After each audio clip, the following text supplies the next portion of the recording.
What kind of father sells his own daughter in a poker game? Adeline Montgomery asked herself this question again and again as her world fell apart in a single night inside their small cabin in Silver Creek, Colorado. The year was 1875, and the smell of whiskey clung to the air as her father, Thomas Montgomery, slammed his cards on the table and laughed in drunken triumph. Except the triumph wasn't his. Ezekiel Vernon, a 40-year-old man with yellowed teeth and a cruel smile, leaned back in his chair as if he had already won the world. He had. At least, he thought he had. For the sum of $500, her father announced, swaying on his feet, and this fine pocket watch, my daughter Adeline goes to Mr. Vernon. Adeline's hands tightened around the back of a wooden chair. Her heart pounded so loudly she could barely breathe.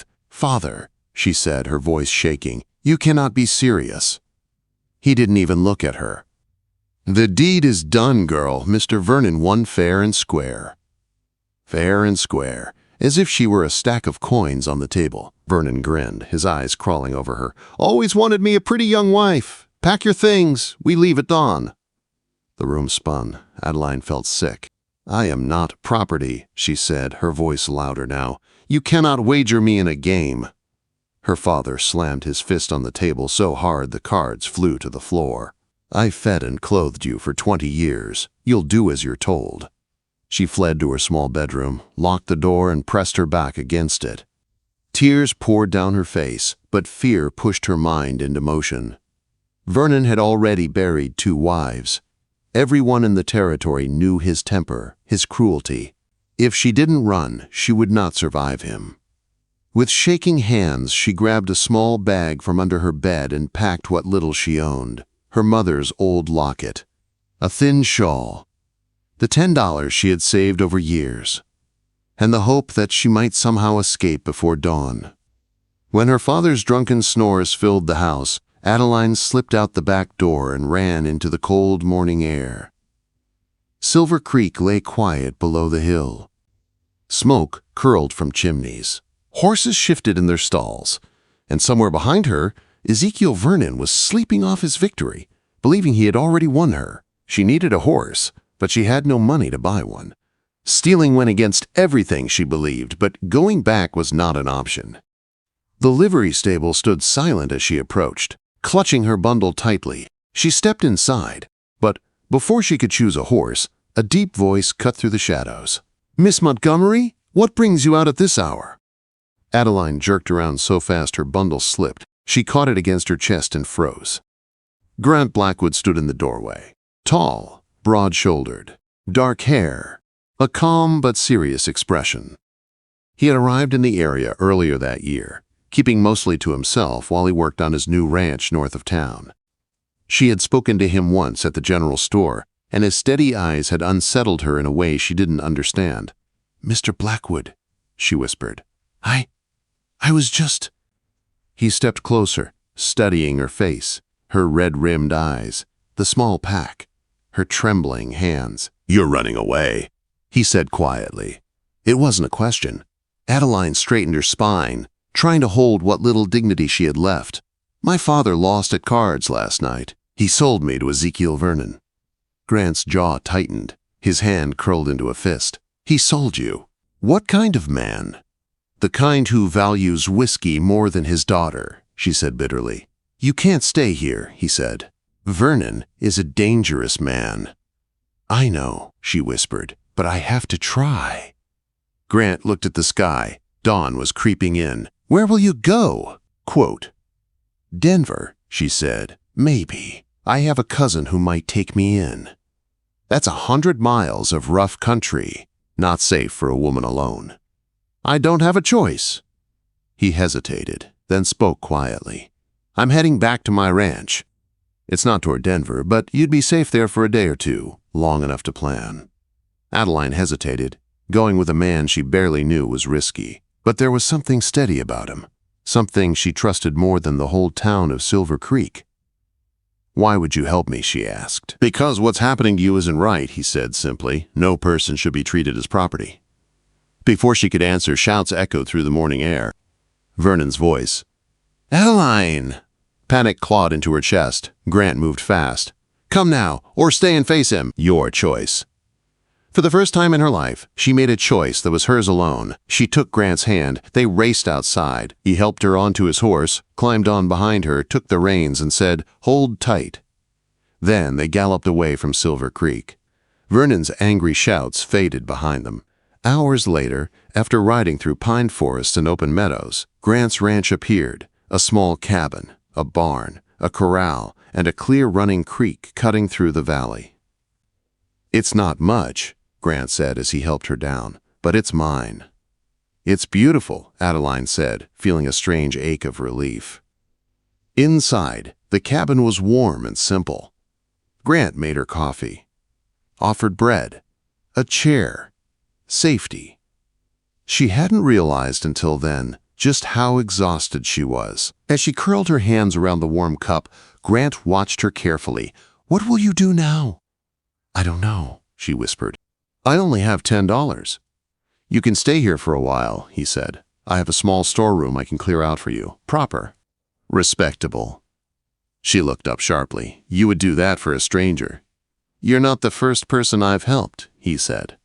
"And I know what it's like to be at the mercy of someone who doesn't care about you."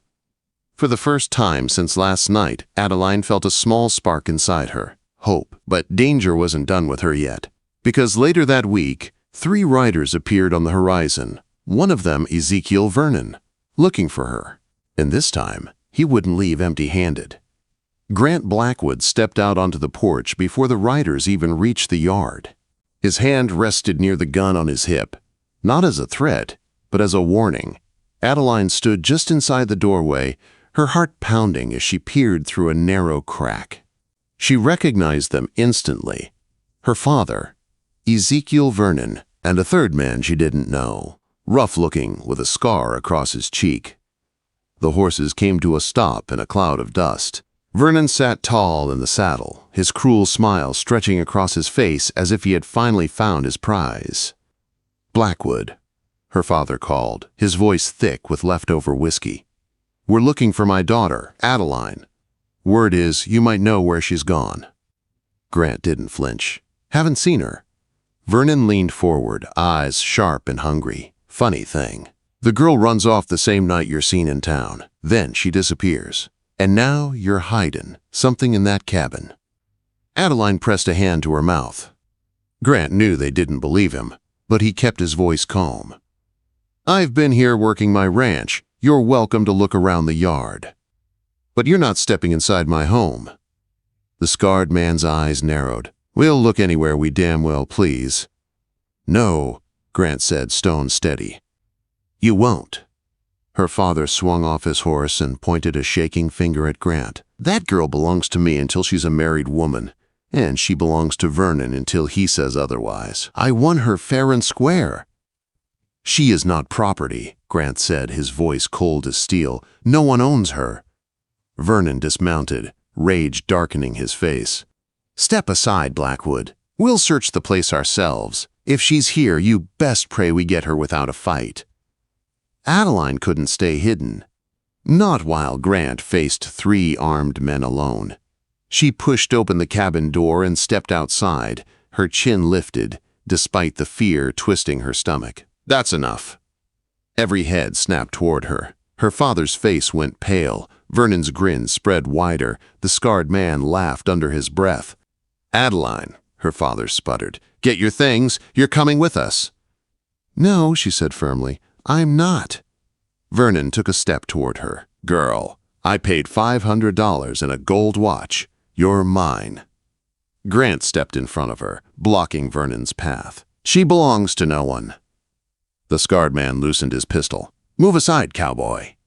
Adeline felt panic rising. Grant was fast, but 3 guns against 1 was suicide. She grabbed his arm. "Grant, please," she whispered. "Don't." She turned to her father, hoping, praying, some sliver of decency was left in him. "Father, please, what you're doing is wrong. You lost our home, Mother's things, everything. Must I be the price for your gambling too?" Quote.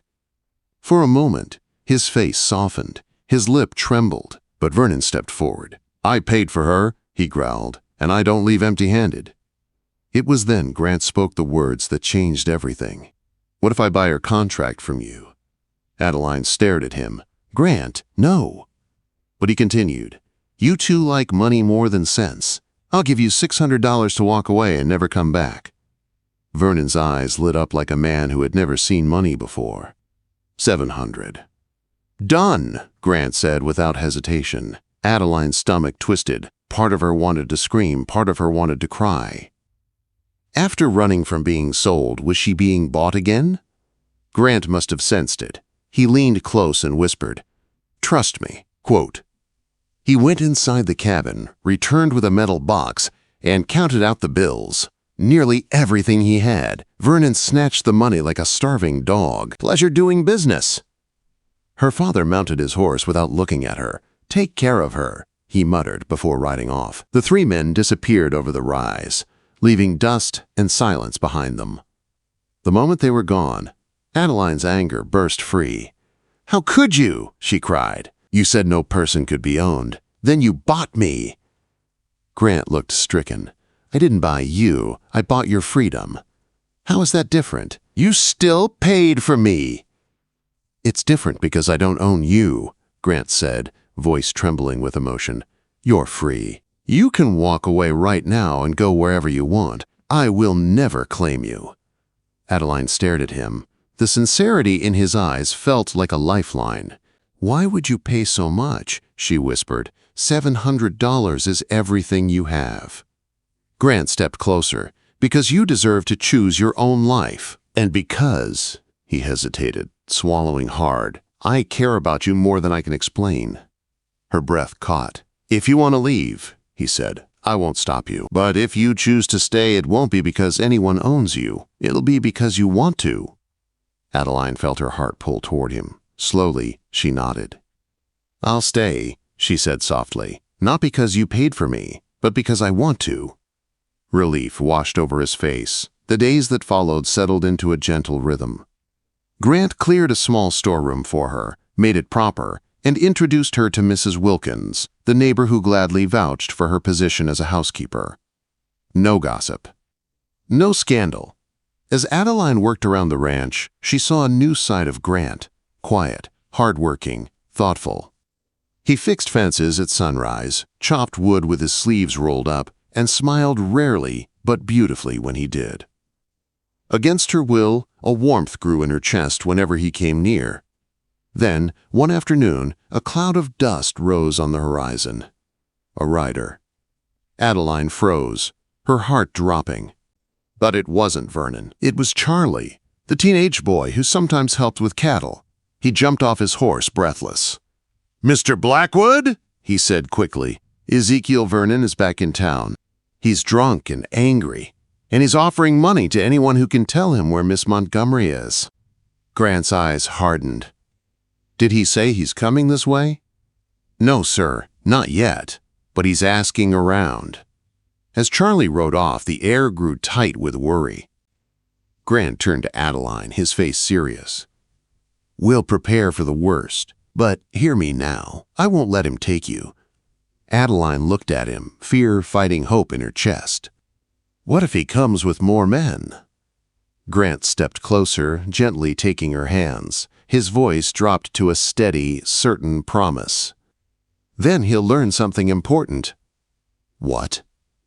"That you're not his. Not anymore." Her heart thudded. "You're only ever going to belong to someone," Grant said quietly, "if you choose them." And for the first time, Adeline felt that she might already be choosing. The wind whistled softly through the pines that surrounded the Blackwood ranch as afternoon sunlight stretched across the yard. Adeline stood near the porch steps, watching the road with a tightness in her chest she couldn't shake. Charlie's warning echoed in her mind. Vernon was searching, hungry, angry, determined.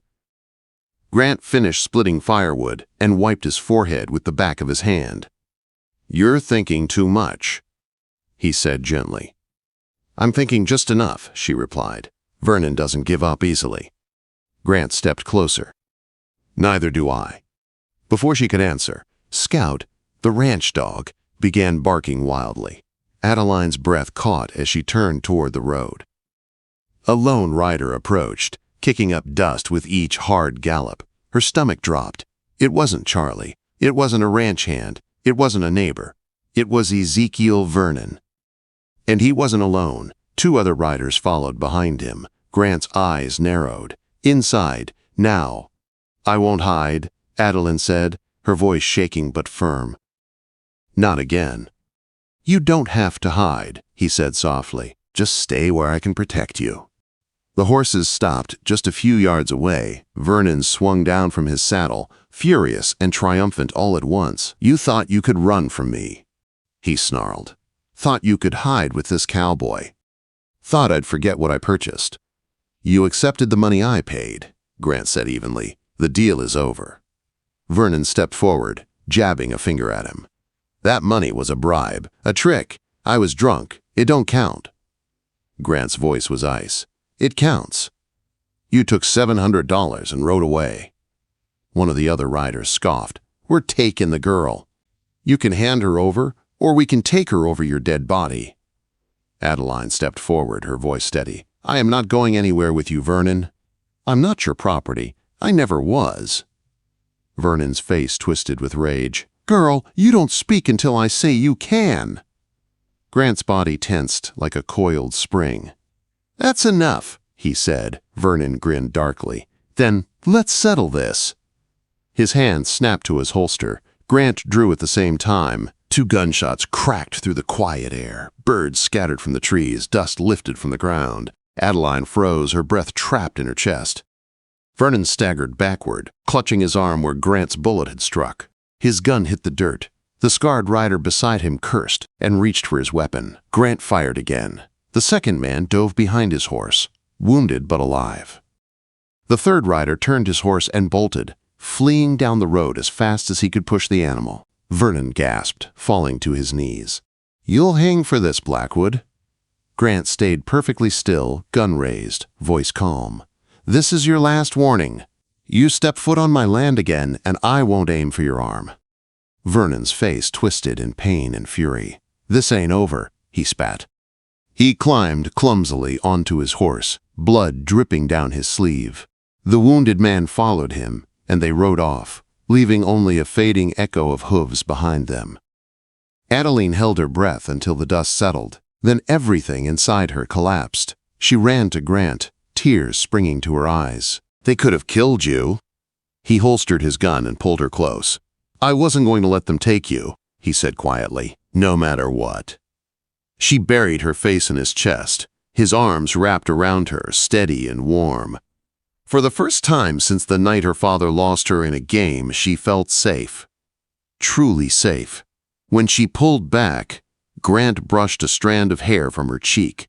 "Adeline," he said softly, "you're free now. Completely. No more running, no more hiding." He swallowed hard. "But I need to ask you something." Her heart fluttered. "Ask me what?" He took her hands gently. "Do you want to stay here with me? Not because I protected you, not because you owe me anything, but because you choose to." Adeline looked at him, really looked at him. The man who had given up every dollar he had to save her. The man who had stood against 3 riders without fear. The man who had never once claimed her as anything but her own person. Her voice trembled with certainty. "I choose you, Grant. I choose this home. I choose this life. By my own will." Quote. A slow, warm smile spread across his face, the kind she had only seen a few times, the kind that made her feel safe and cherished. He leaned down and kissed her forehead. "Then you're mine," he whispered, "not because of a contract or a bet or a debt." He lifted her chin, meeting her eyes. "You're mine because you choose to be." She felt her heart open like a door she had kept locked for years. "And you're mine," she whispered back, "by choice." Grant kissed her then, soft at first, then deeper, a promise and a beginning, a kiss that told her she had found not just shelter, but a partner, a future, a place to belong. That night, as they sat by the fire together, Adeline leaned against Grant's shoulder and looked around the small cabin. the first place she had ever felt free. Her life had started over the moment she took his hand outside the livery stable, and now there was no fear left, only hope, only love, only choice, her choice.